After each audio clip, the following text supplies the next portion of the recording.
Warriors Original Series Into the Wild by Aaron Hunter.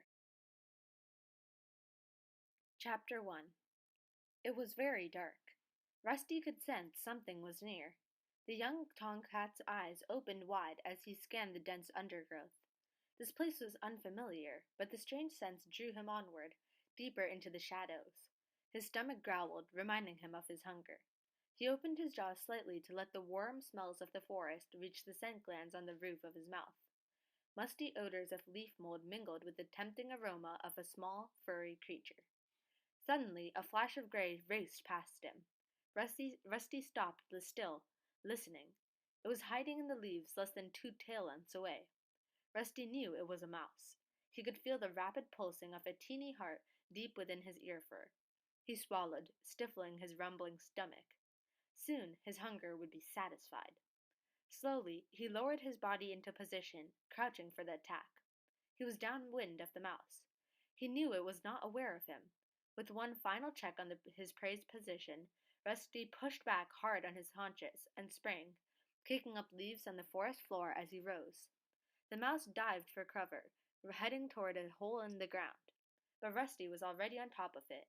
He scooped it into the air, hooking the helpless creature with his thorn-sharp claws, flinging it high up in an arc onto the leaf-covered ground. The mouse landed, dazed, but still alive. It tried to run, but Rusty managed to snatch it up again. He tossed the mouse once more, this time a little farther away. The mouse scrambled a few paces before Rusty caught up with it. Suddenly, a noise roared nearby. Rusty looked around, and as he did so, the mouse was able to pull away from his claws. When Rusty turned back, he saw it dart into the darkness among the tangled roots of a tree. Angry, Rusty gave up the hunt.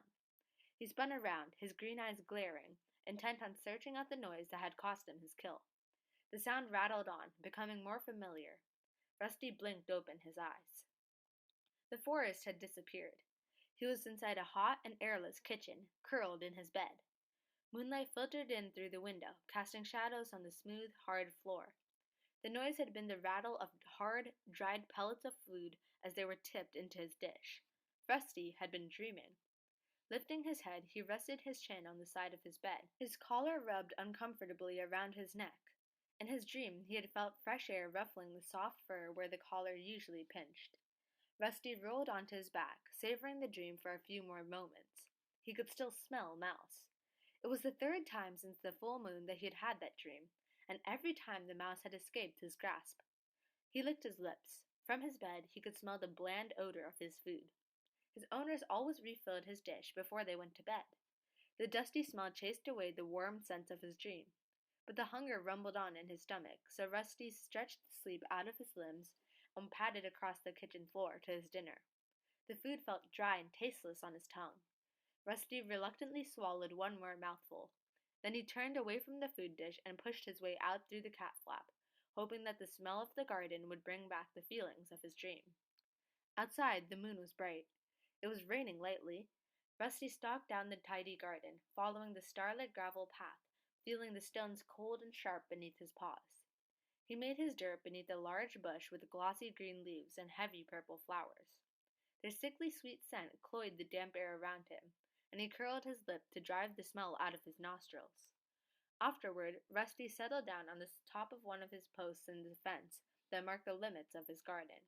It was a favorite spot of his, and he could see right into the neighboring gardens as well as into the dense green forest on the other side of the garden fence.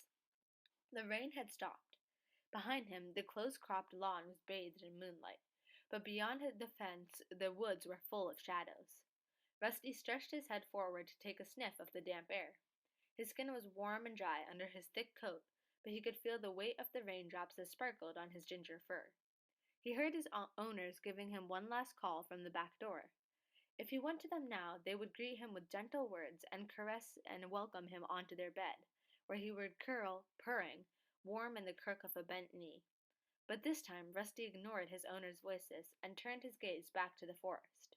This crisp smell of the woods had grown fresher after the rain. Suddenly the fur pricked on his spine. Was something moving out there? Was something watching him? Rusty stared ahead, but it was impossible to see or smell anything in the dark, tree-scented air. He lifted his chin boldly, stood up and stretched, one paw gripping each corner of the fence post as he straightened his legs and arched his back. He closed his eyes and breathed in the smell of the woods once more. It seemed to promise him something, tempting him onward into the whispering shadows. Tensing his muscles, he crouched for a moment. Then he leaped lightly down into the rough grass on the other side of the garden fence. As he landed, the bell on his collar rang out through the still night air. "Where are you off to, Rusty?" meowed a familiar voice behind him. Rusty looked up. A young black and white cat was balancing ungracefully on the fence. "Hello, Smudge," Rusty replied. "You're not going to go into the woods, are you?" Smudge's amber eyes were huge. "Just for a look," Rusty promised, shifting uncomfortably. "You wouldn't get me in there. It's dangerous." Smudge wrinkled his black nose with distaste. "Henry said he once went into the woods." The cat lifted his head and gestured with his nose over the rows of fences toward the garden where Henry lived. "The fat old tappy never went into the woods," Rusty scoffed. "He's hardly been beyond his own garden since his trip to the vet. All he wants to do is eat and sleep." "No, really, he caught robin there," Smudge insisted. "Well, if he did, then it was before the vet. Now he complains about birds because they disturb his dozing." "Well, anyway," Smudge went on, ignoring the scorn in Rusty's meow, "Henry told me there are all sorts of dangerous animals out there. Huge wildcats who eat live rabbits for breakfast and sharpen their claws on old bones." "I'm only going for a look," Rusty meowed. "I won't stay long." "Well, don't say I didn't warn you," purred Smudge. The black and white cat turned and plunged off the fence, back down into his own garden. Rusty sat down in the coarse grass beyond the garden fence. He gave his shoulder a nervous lick and wondered how much of Smudge's gossip was true. Suddenly, the movement of a creature caught his eye. He watched it scuttle under some branches. Instinct made him drop into a low crouch. With one slow paw after another, he drew his body forward through the undergrowth. Ears pricked, nostrils flared, eyes unblinking, he moved toward the animal. He could see it clearly now, sitting among the barbed branches, nibbling on a large seed held between its paws. It was a mouse. Rusty rocked his haunches from side to side, preparing to leap. He held his breath in case his bell rang again. Excitement coursed through him, making his heart pound. This was even better than in his dreams. Then a sudden noise of cracking twigs and crunching leaves made him jump. His bell jangled treacherously, and the mouse darted away into the thickest tangle of the bramble bush. Rusty stood very still and looked around. He could see the white tip of a red, bushy tail trailing through a clump of tall ferns up ahead. He smelled a strong, strange scent. Definitely a meat-eater, but neither cat nor dog. Distracted, Rusty forgot all about the mouse and watched the red tail curiously. He wanted a better look. All of Rusty's senses strained ahead as he prowled forward. Then he detected another noise. It came from behind, but sounded muted and distant. He swiveled his ears backward to hear it better. Paw steps? He wondered, but he kept his eyes fixed on the strange red fur up ahead, and continued to creep onward. It was only when the faint rustling behind him became a loud and fast-approaching leaf crackle that Rusty realized he was in danger. The creature hit him like an explosion, and Rusty was thrown sideways into a clump of nettles. Twisting and yowling, he tried to throw off the attacker that had fastened itself to his back. It was gripping him with incredibly sharp claws. Rusty could feel spiked teeth pricking at his neck. He writhed and squirmed from whisker to tail, but he couldn't free himself. For a second, he felt helpless. Then he froze. Thinking fast, he flipped over onto his back. He knew instinctively how dangerous it was to expose his soft belly, but it was his only chance. He was lucky. The ploy seemed to work. He heard a huff beneath him as the breath was knocked out of his attacker. Thrashing fiercely, Rusty managed to wriggle free.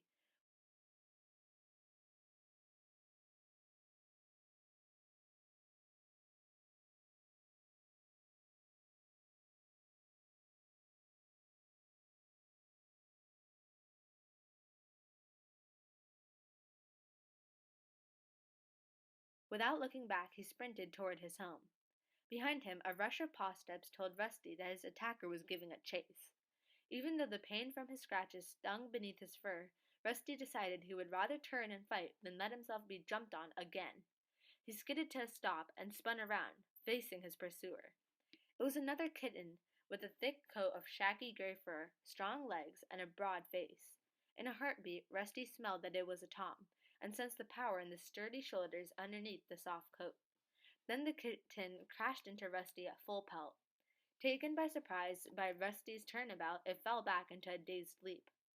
The impact knocked the breath out of Rusty, and he staggered. He quickly found his footing and arched his back, puffing out his orange fur, ready to spring onto the other kitten. But his attacker simply sat up and began to lick a forepaw, all signs of aggression gone. Rusty felt strangely disappointed. Every part of him was tense, ready for a battle. "Hi there, kitty pet," meowed the gray tom cheerily. "You put up quite a fight for a tame kitty." Rusty remained on tiptoe for a second, wondering whether to attack anyway. Then he remembered the strength he had felt in this kitten's paws when he had pinned him to the ground. He dropped onto his pads, loosened his muscles, and let his spine unbend. "And I'll fight you again if I have to," he growled. "I'm Graypaw, by the way," the great kitten went on, ignoring Rusty's threat. "I'm training to be a ThunderClan warrior." Rusty remained silent. He didn't understand what Gray What's-It was meowing about, but he sensed the threat had passed. He hid his confusion by leaning down to lick his ruffled chest. "What's a kitty pet like you doing out in the woods? Don't you know it's dangerous?" asked Graypaw. "If you're the most dangerous thing the wood has to offer, then I think I can handle it," Rusty bluffed. Graypaw looked up at him for a moment, narrowing his big yellow eyes. "Oh, I'm far from the most dangerous. If I were even half a warrior, I would have given an intruder like you some real wounds to think about." Rusty felt a thrill of fear at these ominous words. What did this cat mean by intruder? "Anyway," meowed Graypaw, using his sharp teeth to tug a clump of grass from beneath his claws, "I didn't think it was worth hurting you. You're obviously not from one of the other clans." "Other clans?" Rusty echoed, confused. Graypaw let out an impatient hiss. "You must have heard of the 4 warrior clans that hunt around here. I belong to ThunderClan. The other clans are always trying to steal prey from our territory, especially ShadowClan. They're so fierce they would have ripped you to shreds, no questions asked." Graypaw paused to spit angrily and continue. "They come to take prey that is rightfully ours. It's the job of ThunderClan warriors to keep them out of our territory. When I've finished my training, I'll be so dangerous I'll have the other clans shaking in their flea-bitten skin. They won't dare come near us then." Rusty narrowed his eyes. This must have been one of the wildcats Smudge had warned him about, living rough in the woods, hunting and fighting each other for every last scrap of food. Yet Rusty didn't feel scared. In fact, it was hard not to admire this confident kitten. "So, you're not a warrior yet?" he asked. "Why, did you think I was one?" Graypaw purred proudly. Then he shook his wide, furry head. "I won't be a real warrior for ages. I have to go through training first. Kids have to become 6 moons old before they even begin training. Tonight is my first night out as an apprentice." "Why don't you find yourself an owner with a nice cozy house instead? Your life would be much easier," Rusty meowed. "There are plenty of housefolk who'd take in a kitten like you. All you have to do is sit where they can see you and look hungry for a couple of days and they'd feed me pelts that look like rabbit droppings and soft slop?" Graypaw interrupted. "No way! I can't think of anything worse than being a kitty pet. They're nothing but 2-legged toys, eating stuff that doesn't even look like food, making dirt in a box of gravel, sticking their noses outside only when the 2 legs allow them. That's no life. Out here, it's wild and it's free. We come and go as we please." He finished his speech with a proud spit, then meowed mischievously. "Until you've tasted a fresh-killed mouse, you haven't lived. Have you ever tasted mouse?" "No," Rusty admitted, a little defensively. "Not yet." "I guess you'll never understand." Graypaw sighed. "You weren't born wild. It makes a big difference. You need to be born with warrior blood in your veins, or the feel of wind in your whiskers. Kitties born into 2-legged nests can never feel the same way." Rusty remembered the way he had felt in his dream. "That's not true," he meowed indignantly. Graypaw did not reply. He suddenly stiffened mid-lick, one paw still raised, and sniffed the air. "I smell cats from my clan," he hissed. "You should go. They won't be pleased to find you hunting in our territory." Rusty looked around, wondering how Graypaw knew any cat was approaching. He couldn't smell anything different on the leaf-scented breeze, but his fur stood on end at the note of urgency in Graypaw's voice. "Quick!" hissed Graypaw again. "Run!" Rusty prepared to spring into the bushes, not knowing which way was safe to jump. He was too late. A voice meowed from behind him, firm and menacing. "What's going on here?" Rusty turned to see a large gray she-cat strolling majestically out from the undergrowth. She was magnificent. White hair streaked her muzzle, and an ugly scar parted the fur across her shoulders, but her smooth gray coat shone like silver in the moonlight. "Bluestar!" Beside Rusty, Graypaw crouched down and narrowed his eyes. He crouched even lower when a second cat, a handsome golden tabby, followed the gray cat into the clearing. "You shouldn't be so near the two-leg place, Graypaw," growled the golden tabby angrily, narrowing his green eyes. "I know, Lionheart. I'm sorry." Graypaw looked down at his paws. Rusty copied Graypaw and crouched low to the forest floor, his ears twitching nervously. These cats had an air of strength that he had never seen in any of his garden friends. Maybe what Smudge had warned him about was true. "Who is this?" asked the she-cat. Rusty flinched as she turned his gaze on him. Her piercing blue eyes made him feel even more vulnerable. "He's no threat," meowed Graypaw quickly. "He's not another clan warrior, just a two-leg pet from beyond our territories." "Just a two-leg pet?" The words inflamed Rusty, but he held his tongue. The warning look in Bluestar's stare told him that she had observed the anger in his eyes, and he looked away. "This is Bluestar. She's leader of my clan," Graypaw hissed to Rusty under his breath. "And Lionheart. He's my mentor, which means he's training me to be a warrior." "Thank you for the introduction, Graypaw," meowed Lionheart coolly. Bluestar was still staring at Rusty. "You fight well for a kitty pet," she meowed. Rusty and Graypaw exchanged confused glances. How could she know? "We have both been watching you," Bluestar went on, as if she had read their thoughts. "We wondered how you would deal with an intruder, Graypaw. You attacked him bravely." Graypaw looked pleased at Bluestar's praise. "Sit up now, both of you." Bluestar looked at Rusty. "You too, kitty pet." He sat up immediately and held Bluestar's gaze evenly as she addressed him. "You reacted well to the attack, kitty pet. Graypaw is stronger than you, but you used your wits to defend yourself. And you turned to face him when he chased you. I've never seen a kitty pet do that before." Rusty managed to nod his thanks, taken aback by such unexpected praise. Her next words surprised him even more. "I've been wondering how you would perform out here, beyond the two-leg place. We patrol this border frequently, so I've often seen you sitting on your boundary, staring out into the forest. And now, at last, you have dared to place your paws here." Bluestar stared at Rusty thoughtfully. "You do seem to have a natural hunting ability. Sharp eyes. You would have caught that mouse if you had not hesitated so long." Really?" Rusty stammered. Lionheart spoke now. His deep meow was respectful, but insistent. "Bluestar, this is a kitty pet. He should not be hunting in ThunderClan's territory. Send him home to his two legs." Rusty prickled at Lionheart's dismissive words. "Send me home?" he meowed impatiently. Bluestar's words had made him glow with pride. She had noticed him. She had been impressed by him. "But I've only come here to hunt a mouse or two. I'm sure there's enough to go around." Bluestar had turned her head to acknowledge Lionheart's words. Now her gaze snapped back to Rusty. Her blue eyes were blazing with anger. "There's never enough to go around," she spat. "If you didn't live such a soft, overfed life, you would know that." Rusty was confused by Bluestar's sudden rage, but one glance at the horrified look on Graypaw's face was enough to tell him that he had spoken too freely. Lionheart stepped to his leader's side. Both warriors loomed over him now. Rusty looked into Bluestar's threatening stare, and his pride dissolved. These were not cozy, fireside cats he was dealing with. They were mean, hungry cats who were probably going to finish what Graypaw had started.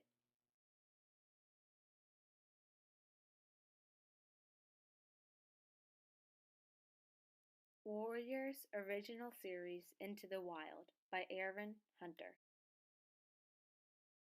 Chapter 2. "Well?" hissed Bluestar, her face only a mouth's length from his now. Lionheart remained silent as he towered over Rusty. He flattened his ears and crouched under the golden warrior's cold stare. His fur prickled uncomfortably. I am no threat to your clan, he meowed, looking down at his trembling paws. You threaten our clan when you take our food, yowled Bluestar. You have plenty of food in your two-leg nests already. You come here only to hunt for sport. We hunt to survive. The truth of the warrior queen's words pierced Rusty like a blackthorn, and suddenly he understood her anger. He stopped trembling, sat up, and straightened his ears. He raised his eyes to meet hers. I had not thought of it that way before. I'm sorry, he mewed solemnly. I will not come here again. Bluestar had let her hackles fall and signaled to Lionheart to step back. You are an unusual kitty pet, Rusty, she mewed.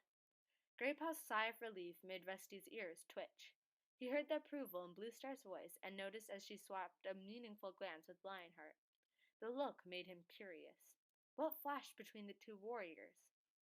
Quietly, he asked, Is survival here really so hard? Our territory only covers part of the forest, answered Bluestar. We compete with other clans for what we have, and this year late new leaf means prey is scarce. Is your clan very big? Rusty meowed, his eyes wide. Big enough, replied Bluestar. Our territory can support us, but there's no prey left over. So, are you all warriors then? Rusty meowed. Bluestar's guarded answers were just making him more and more curious. Lionheart answered him. Some are warriors, some are too young or too old or too busy caring for kits to hunt. And you all live and share prey together? Rusty murmured in awe, thinking a little guiltily of his own easy, selfish life. Bluestar looked again at Lionheart. The golden tabby stared back at her steadily. At last, she returned her gaze to Rusty and meowed. Perhaps you should find out these things for yourself. Would you like to join ThunderClan? Rusty was so surprised he couldn't speak. Bluestar went on. If you did, you would train with Graypaw to become a clan warrior. But kitty pets can't be warriors, Graypaw blurted out. They don't have warrior blood. A sad look clouded Bluestar's eyes. Ah, warrior blood, she echoed with a sigh. Too much of that has been spilled lately. Bluestar fell silent as Lionheart meowed. Bluestar's only offering your training, young kit. There's no guarantee you could become a full warrior. It might prove too difficult for you. After all, you are used to a comfortable life. Rusty was stung by Lionheart's words. He swung his head around to face the golden tabby. Why offer me the chance, then? But it was Bluestar who answered. You are right to question our motives, young one. The fact is, ThunderClan needs more warriors. Understand that Bluestar does not make this offer lightly, warned Lionheart. If you wish to train with us, you will have to take you into our clan. You must either live with us and respect our ways, or return to your two-leg place and never come back. You cannot live with a paw in each world. A cool breeze stirred the undergrowth, ruffling Rusty's fur. He shivered, not with cold, but with excitement at the incredible possibilities opening up in front of him. Are you wondering if it's worth it to give up your comfortable life as a kitty pet? Asked Bluestar gently. But do you realize the price you will pay for your warmth and your food? Rusty looked at her, puzzled. Surely his encounter with these cats had proved to him just how easy and luxurious his life was. I can still tell you are still a Tom, Bluestar added, despite the two-leg stench that clings to your fur. What do you mean, still a Tom? You haven't yet been taken by the two-legs to see the cutter, meowed Bluestar gravely. You would be very different then. Not quite so keen to fight a clan cat, I suspect. Rusty was confused. He suddenly thought of Henry, who had become fat and lazy since his visit to the vet. Was that what Bluestar meant by the cutter? The clan may not be able to offer you such easy food or warmth, continued Bluestar. In the season of leaf bare, nights in the forest can be cruel. The clan will demand great loyalty and hard work. You will be expected to protect the clan with your life, if necessary. And there are many mouths to feed. But the rewards are great. You will remain a Tom. You will be trained in the ways of the wild. You will learn what it is to be a real cat. The strength and the fellowship of the clan will always be with you, even when you hunt alone. Rusty's head reeled. Bluestar seemed to be offering him the life he had lived so many times, and so tantalizingly, in his dreams. But could he live like that for real?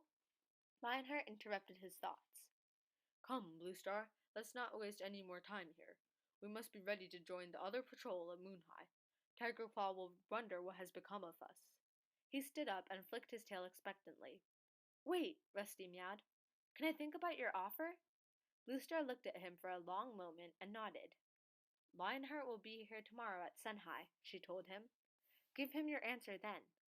Blue Star murmured a low signal, and in a single movement the three cats turned and disappeared into the undergrowth. Rusty blinked. He stared, excited, uncertain, up past the ferns that encircled him, through the canopy of the leaves, to the stars that glittered in the clear sky. The scent of the clan cat still hung heavy in the evening air, and as Rusty turned and headed for home, he felt a strange sensation inside him, tugging him back into the depths of the forest. His fur prickled deliciously in the light wind, and the rustling leaves seemed to whisper his name into the shadows.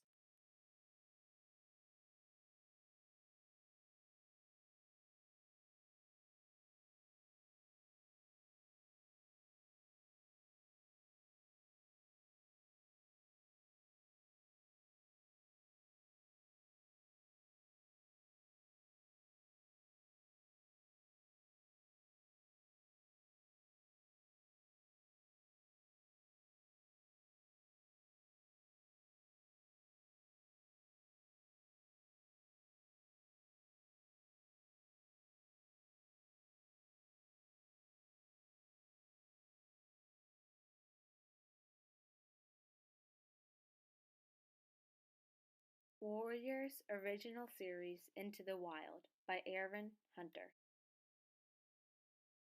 Chapter 3. That morning, as Rusty slept off his night's wanderings, the mouse dream came again, even more vivid than before. Free of his collar, beneath the moon, he stalked the timid creature. But this time he was aware of being watched. Shining from the shadows of the forest, he saw dozens of yellow eyes. The clan cats had entered his dream world. Rusty woke, blinking in the warm sunshine that was streaming across the kitchen floor. His fur felt heavy and thick with warmth. His food bowl had been topped up, and his water bowl rinsed out and filled with bitter-tasting two-leg water. Rusty preferred drinking from puddles outside, but when it was hot, or he was very thirsty, he had to admit it was easier to lap up the water indoors. Could he really abandon this comfortable life? He ate, then pushed his way out of the cat flap into the garden. The day promised to be warm, and the garden was heavy with the smell of early blossoms. "Hello, Rusty," meowed a voice from the fence. It was Smudge. "You should have been awake an hour ago. The baby sparrows were stretching out their wings." "Did you catch any?" Rusty asked. Smudge yawned and licked his nose. "Couldn't be bothered. I'd already eaten at home. Anyway, why weren't you out earlier? Yesterday you were complaining about Henry sleeping his time away, and today you're not much better yourself." Rusty sat down on the cool earth beside his fence and curled his tail neatly over his front paws. "I was in the woods last night," he reminded his friend. At once he felt the blood stir in his veins, and his fur stiffen. Smudge looked down at him, his eyes wide. "Oh yes, I forgot. How was it? Did you catch anything? Or did anything catch you?" Rusty paused, not sure how to tell his old friend what had happened. "I met some wildcats," he began. "What?" Smudge was clearly shocked. "Did you get into a fight?" "Sort of." Rusty could feel the energy surging through his body again as he recalled the strength and power of the clan cats. "Were you hurt? What happened?" Smudge prompted him eagerly. "There were three, bigger and stronger than any of us." "And you fought all three of them?" Smudge interrupted, his tail twitching with excitement. "No," Rusty meowed hastily. "Just the youngest one. The other two came later." "How come they didn't just shred you to pieces?" "They just warned me to leave their territory. But then—" Rusty hesitated. "What?" meowed Smudge impatiently. "They asked me to join their clan." Smudge's whiskers quivered disbelievingly. "They did," Rusty insisted. "Well, why would they do that?" "I don't know," Rusty admitted. "I think they need extra paws in the clan." "Sounds a bit odd to me," Smudge meowed doubtfully. "I wouldn't trust them if I were you." Rusty looked at Smudge. His black and white friend had never shown any interest in venturing into the woods. He was perfectly content living with his housefolk. He would never understand the restless longing that Rusty's dreams had stirred in him night after night. "But I do trust them," Rusty purred softly, "and I've made up my mind. I'm going to join them." Smudge scrambled down the fence and stood in front of Rusty. "Please don't go, Rusty," he meowed in alarm. "I might never see you again." Rusty nudged him affectionately with his head. "Don't worry, my housefolk will get another cat. You'll get on with him just fine. You get along with everyone." "But it won't be the same," Smudge wailed. Rusty twitched his tail impatiently. "That's just the point. If I stay around here till they take me to the cutter, I won't be the same either." Smudge looked puzzled. "The cutter?" he echoed. "The vet," Rusty explained. "To be altered, like Henry was." Smudge shrugged and stared down at his paws. "But Henry's all right," he mumbled. "I mean, I know he's a bit lazier now, but he's not unhappy. We could still have fun." Rusty felt his heart fill with sadness at the thought of leaving his friend. "I'm sorry, Smudge. I'll miss you, but I have to go." Smudge didn't reply, but stepped forward and gently touched Rusty's nose with his own. "Fair enough. I can see I can't stop you, but at least let's spend one morning together." Rusty found himself enjoying the morning even more than usual, visiting his old haunts with Smudge, sharing words with the cats he had grown up with. Every one of his senses felt supercharged, as if he were poised before making a huge jump. As Sunhigh approached, Rusty grew more and more impatient to see if Lionheart would really be waiting for him. The idle buzz of meows from his old friends seemed to fade into the background as all his senses strained toward the woods. Rusty jumped down from his garden fence for the last time and crept into the woods. He had said his goodbyes to Smudge. Now all his thoughts were focused on the forest and the cats who lived in it. As he approached the spot where he had met with the clan cats the night before, he sat down and tasted the air. Tall trees shielded the ground from the midday sunshine, making it comfortably cool. Here and there a patch of sunlight shone through a gap in the leaves and lit up the forest floor. Rusty could smell the same smell as cat scent as last night, but he had no idea whether it was old or new. He lifted his head and sniffed uncertainly. "You have a lot to learn," meowed a deep voice. "Even the tiniest clan kit knows when another cat is nearby." Rusty saw a pair of green eyes glinting from beneath a bramble bush. Now he recognized the scent. It was Lionheart. "Can you tell if I'm alone?" asked the golden tabby, stepping into the light. Hastily, Rusty sniffed again. The scents of Bluestar and Graypaw were still there, but not as strong as the previous night. Hesitantly, he meowed. "Bluestar and Graypaw aren't with you this time." "That's right," meowed Lionheart, "but someone else is." Rusty stiffened as a second clan cat strode into the clearing. "This is Whitestorm," purred Lionheart, "one of ThunderClan's senior warriors." Rusty looked at the Tom and felt his spine tingle with cold fear. Was this a trap? Long-bodied and muscular, Whitestorm stood in front of Rusty and gazed down at him. His white coat was thick and unmarked, and his eyes were the yellow of sun-baked sand. Rusty flattened his ears warily and tensed his muscles in preparation for a fight. "Relax before your fear scent brings unwanted attention," growled Lionheart. "We are only here to take you to our camp." Rusty sat very still, hardly daring to breathe, as Whitestorm stretched his nose forward and gave him a curious sniff. "Hello, young one," murmured the white cat. "I've heard a lot about you." Rusty dipped his head in greeting. "Come, we can speak more once we are in the camp," ordered Lionheart, and, without pausing, he and Whitestorm leaped away into the undergrowth. Rusty jumped his paws and followed as quickly as he could. The two warriors made no allowances for Rusty as they sped through the forest, and before long he was struggling to keep up. Their pace barely slowed as they led him over fallen trees that they cleared in a single leap, but which Rusty had to scramble over paw by paw. They passed through sharply fragrant pine trees, where they had to jump across deep gullies churned up by two-legged tree-eaters. From the safety of his garden fence, Rusty had often heard it roaring and snarling in the distance. One gully was too wide to jump, half filled with slimy, foul-smelling water. The clan cats waded through without hesitating. Rusty had never put a paw in water before, but he was determined not to show any signs of weakness, so he narrowed his eyes and followed, trying to ignore the uncomfortable wetness that soaked his belly fur. At last, Lionheart and Whitestorm paused. Rusty skidded to a halt behind them and stood, panting, while the two warriors stepped onto a rock that rested on the edge of a small ravine. We are very close to camp now, meowed Lionheart. Rusty strained to see any signs of life, moving leaves, a glimpse of fur among the bushes below, but his eyes saw nothing except the same undergrowth that covered the rest of the forest floor. Use your nose. You must be able to scent it, hissed Wildstorm impatiently. Rusty closed his eyes and sniffed. Wildstorm was right. The scents here were very different from the cat scent he was used to. The air smelled stronger, speaking of many, many different cats. He nodded thoughtfully and announced, I can smell cats. Lionheart and Whitestorm exchanged amused looks. There will come a time, if you are accepted into the clan, when you will know each cat scent by name, Lionheart meowed. Follow me. He led the way nimbly down the boulders to the bottom of the ravine and pushed his way through a thick patch of gorse. Rusty followed, and Whitestorm took up the rear. As his sides scraped against the prickly gorse, Rusty looked down and noticed that the grass beneath his paws was flattened into a broad, strong-smelling track. This must be the main entrance to the camp, he thought. Beyond the gorse, a clearing opened up. The ground at the center was bare, hard earth, shaped by many generations of paw steps. This camp had been here for a long, long time. The clearing was dappled by sunshine, and the air felt warm and still. Rusty looked around, his eyes wide. There were cats everywhere, sitting alone or in groups, sharing foods and purring quietly as they groomed one another.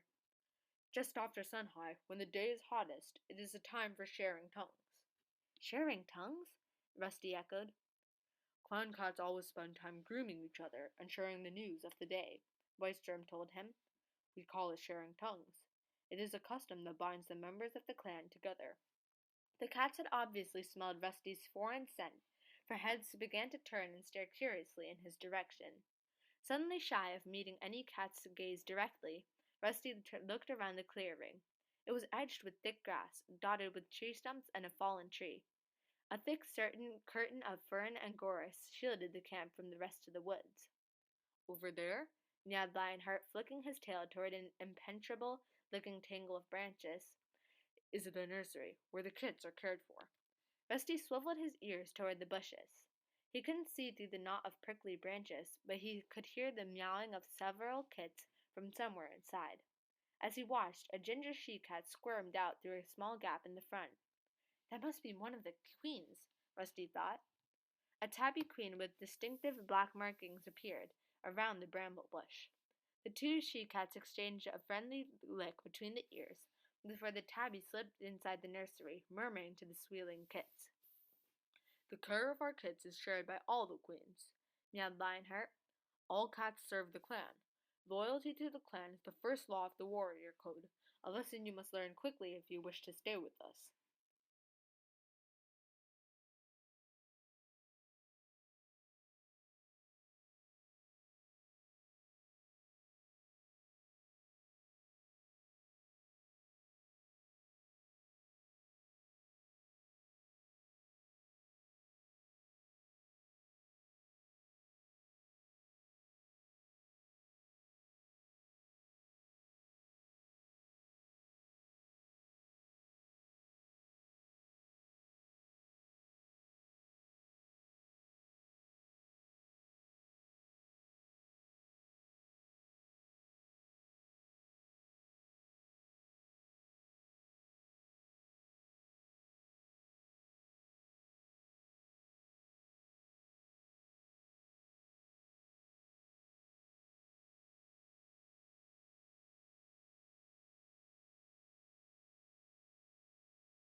Here comes Bluefur, yelled Whitestorm, sniffing the air.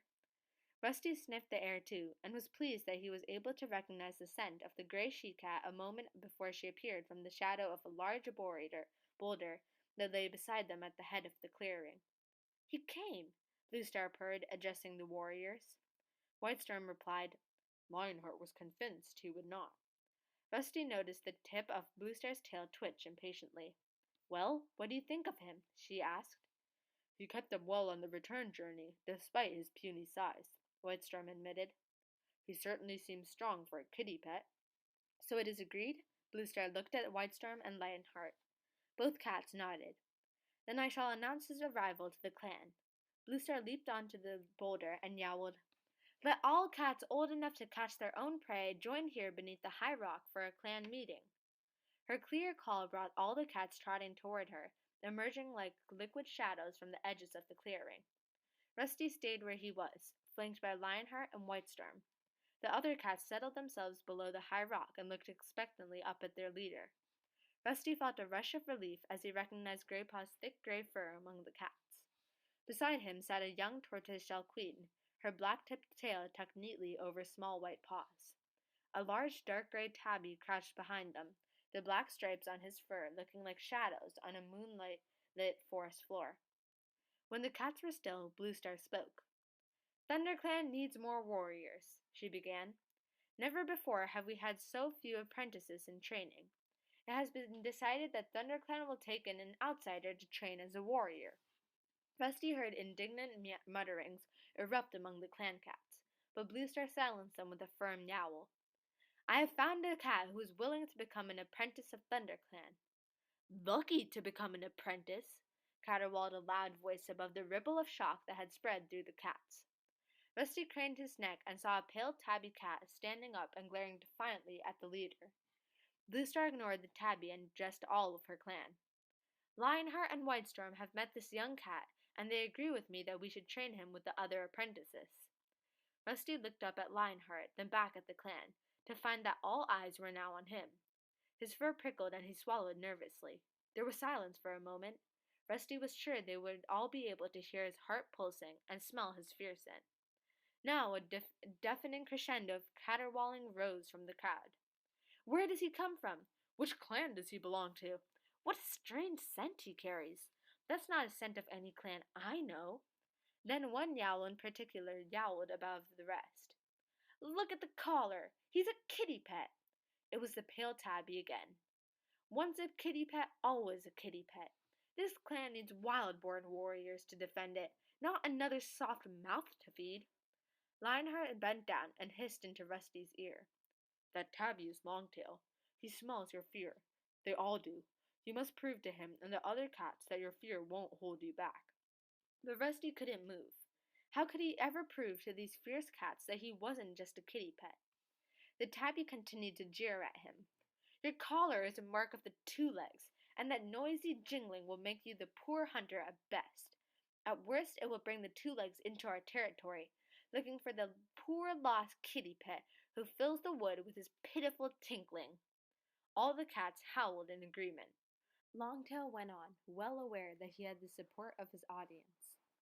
The noise of your treacherous bell will alert our enemies, even if your 2-legged stench doesn't. Lionheart hissed into Rusty's ear once more. Do you back down from a challenge? Rusty still did not move, but this time he was trying to pinpoint Longtail's position. There he was, just behind a dusky brown queen. Rusty flattened his ears, narrowed his eyes, and hissing, leaped through the startled cats to fling himself onto his tormentor. Longtail was completely unprepared for Rusty's attack. He staggered sideways, losing his footing on the hard-baked earth. Filled with rage and desperate to prove himself, Rusty dug his claws deep into the tabby cat's fur and sank it into his teeth. No subtle rituals of swiping and boxing preceded this fight. The 2 cats were locked in a screaming, writhing tussle that flipped and somersaulted around the clearing at the heart of the camp. The other cats had to spring out of their way to avoid the screeching whirlwind of fur. As Rusty scratched and struggled, he was suddenly aware that he felt no fear, only exhilaration. Through the roaring of the blood in his ears, he could hear the cats around them wailing with excitement. Then Rusty felt his collar tighten around his neck. Longtail had gripped it between his teeth and was tugging, and tugging hard. Rusty felt a terrible pressure at his throat. Unable to breathe, he started to panic. He writhed and twisted, but each movement only made the pressure worse. Retching and gulping for air, he summoned up all of his strength and tried to pull away from Longtail's grip. And suddenly, with a loud snap, he was free. Longtail tumbled away from him. Rusty scrambled to his paws and looked around. Longtail was crouching tail lengths away. And dangling from Longtail's mouth, Rusty saw his collar, mangled and broken. At once, Blue Star leaped down from high rock and silenced the noisy crowd with a thunderous caterwaul. Rusty and Longtail remained fixed to the spot, gasping for breath. Clumps of fur hung from their ruffled coats. Rusty could feel a cut stinging above his eye. Longtail's left ear was badly torn, and blood still dripped down his lean shoulders onto the ground. They stared at each other, their hostility not yet spent. Blue Star stepped forward and took the collar from Longtail. She placed it on the ground in front of her and yelled, "The newcomer has lost his two-leg collar in a battle for his honor. StarClan has spoken its approval. This cat has been released from the hold of his two-leg owners and is free to join ThunderClan as an apprentice." Rusty looked at Blue Star and solemnly nodded his acceptance. He stood up and stepped forward into a shaft of sunshine, welcoming the warmth on his sore muscles. The pool of light blazed bright on his orange pelt, making his fur glow. Rusty lifted his head proudly and looked at the cats that surrounded him. This time no cat argued or jeered. He had shown himself to be a worthy opponent in battle. Blue Star approached Rusty and placed the shredded collar on the ground in front of him. She touched his ear gently with her nose. "You look like a brand of fire in the sunlight," she murmured. Her eyes flashed briefly, as if the words had meant more to her than Rusty knew. "You have fought well." Then she turned to her clan and announced, "From this day forward, until he has earned his warrior name, this apprentice will be called Firepaw, in honor of his flame-colored coat." She stepped back and, with the other cats, waited silently for his next move. Without hesitating, Rusty turned and kicked dust and grass over his collar as though burying his dirt. Longtail growled and limped out of the clearing toward a fern-shaded corner. The cats split into groups, murmuring to each other excitedly.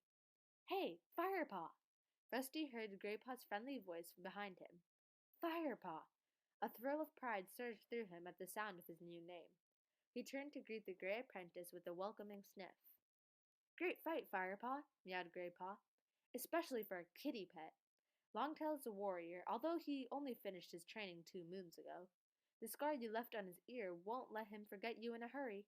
You spoiled his good looks, that's for sure." "Thanks, Graypaw," Firepaw replied. He put up quite a fight, though. He licked his front paw and began to wipe clean the deep scratch that stung above his eye. As he washed, he heard his new name again, echoing among the meows of the cats. "Firepaw!" "Hey, Firepaw!" "Welcome, young Firepaw!" Firepaw closed his eyes for a moment and let the voices wash over him. "Good name, too." Graypaw meowed approvingly, jolting him awake. Firepaw looked around. Where did Longtail creep off to? I think he was heading toward Spotted Leaf's den. Graypaw tipped his head toward the fern-enclosed corner Longtail had disappeared into. "She's our medicine cat. Not bad-looking either, younger and a lot prettier than most." A low yowl next to the 2 cats stopped Graypaw mid-speech. They both turned, and Firepaw recognized the powerful gray tabby who had sat behind Graypaw earlier. "Darkstripe?" meowed Graypaw, dipping his head respectfully. The sleek Tom looked at Firepaw for a moment. "Lucky your collar snapped when it did. Longtail is a young warrior, but I can't imagine him being beaten by a kitty pet." He spat the word kitty pet scornfully, then turned and stalked off. "Now, Darkstripe," Graypaw hissed to Firepaw under his breath, "is neither young nor pretty." Firepaw was about to agree with his new friend when he was interrupted by a warning yowl from an old gray cat sitting at the edge of the clearing. "Small Ear smells trouble," Graypaw meowed, immediately alert. Firepaw barely had time to look up before a young cat crashed through the bushes and into the camp. He was skinny and, apart from the white tip of his long, thin tail, jet black from head to toe. Graypaw gasped. "That's Ravenpaw! Why is he alone? Where's Tigerclaw?" Firepaw looked at Ravenpaw staggering across the floor of the clearing. He was panting heavily. His coat was ruffled and dusty, and his eyes were wild with fear.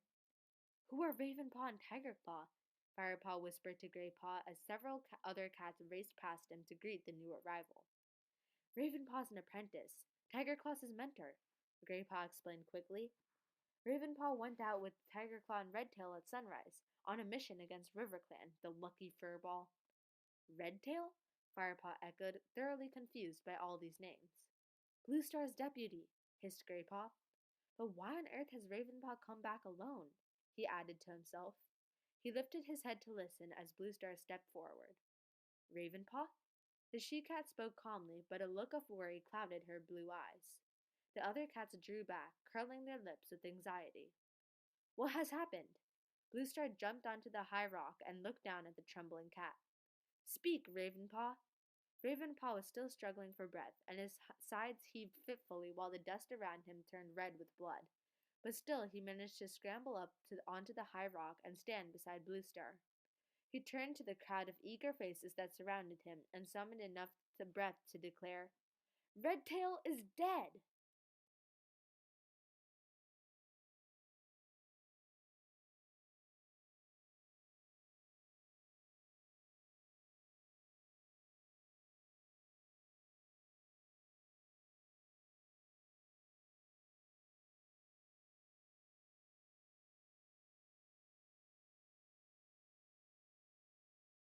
Warriors Original Series Into the Wild by Aaron Hunter.